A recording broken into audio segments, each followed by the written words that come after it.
Bavarian Alps, a truly magnificent mountain range and the perfect place for hikes, picnics and a chance to enjoy some unspoiled nature, which is exactly why I am here.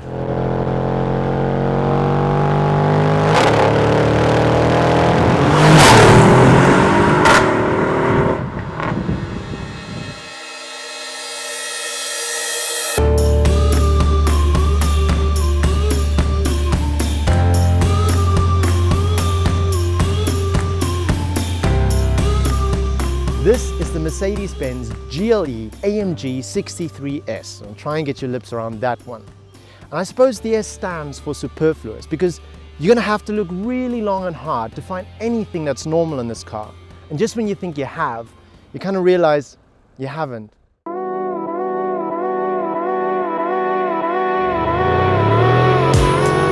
The GLE is a beast. It weighs more than 2 Fiat 500s and one tank filling more than I do. If the petrol were bourbon, you'd be able to fill over 120 bottles of Jack. Yummy! But there's a good reason for all of this.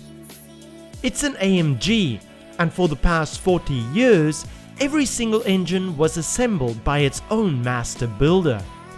And the one I'm driving is no exception. It has a 5.5-litre twin-turbo V8 with enough horses to tow a small Galaxy. As a matter of fact, if every horsepower would be a horse and you'd stack them, they'd be more than 3.5 times the height of the Eiffel Tower. It has an insane AMG exhaust that'll bark at your neighbors. Gigantic red brakes, so complicated that I couldn't fit the details into one sentence. 36 millimeters internally ventilated and perforated 6-piston fixed caliber. And this car is quick. It'll knock your wind out in 4.2 seconds and keep you breathless all the way up to 250. Word has it that for a few bucks more, they'll even extend it to 280. In the interior of the S, everything looks great. It's like a wild dream of wood and leather and shiny bits. You've got red line graduations around your dials, special AMG crests engraved in the leather headrests, and a microfiber covering on your steering wheel. This works so well, I couldn't keep my hands off it. It's clear that the GLE has a library of glamorous credentials.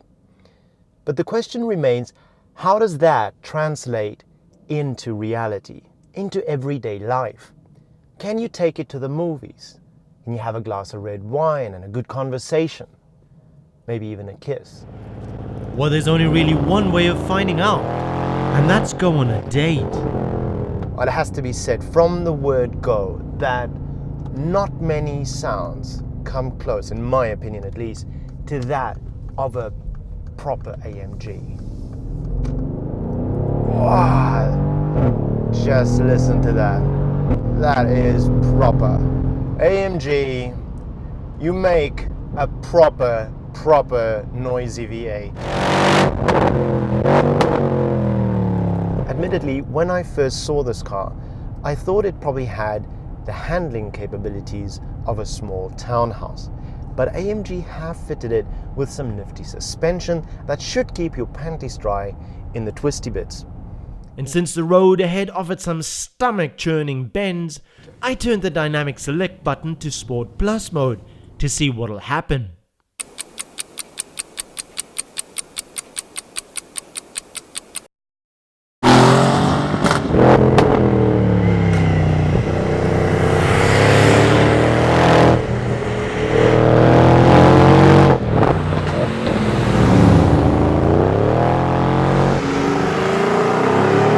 So Mercedes made it four-wheel drive, with the favorite child being the rear axle.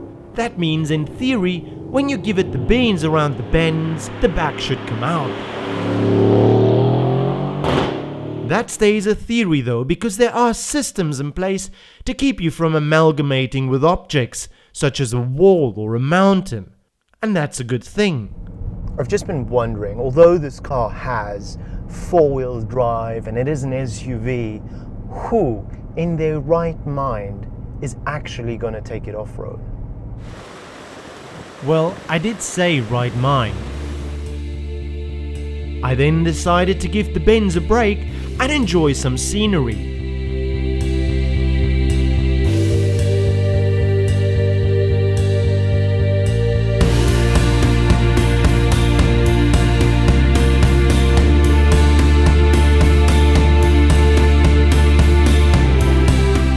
This country really is amazingly beautiful.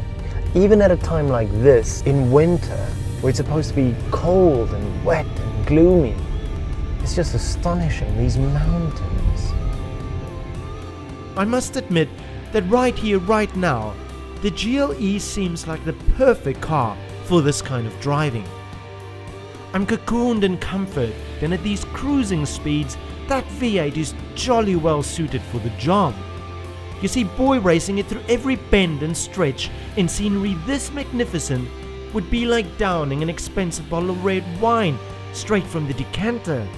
That's just a tragic waste. The GLE can easily be mistaken for that person at the party that only talks about themselves. And then you go onto the patio and grab a breath of fresh air and start a one-on-one conversation. And then everything changes. The hype subsides and there's humor and laughter and fun. For me personally, it's neither the badge nor the bark that impresses me. It's the conversation on the patio, the GLE's ability to be loud, but at the same time composed and likable. Perhaps the most attractive thing about this car is the fact that it's not pretty at all, which means that if you want one, it is because it's unique. And that, more or less, is all that matters. Goodbye.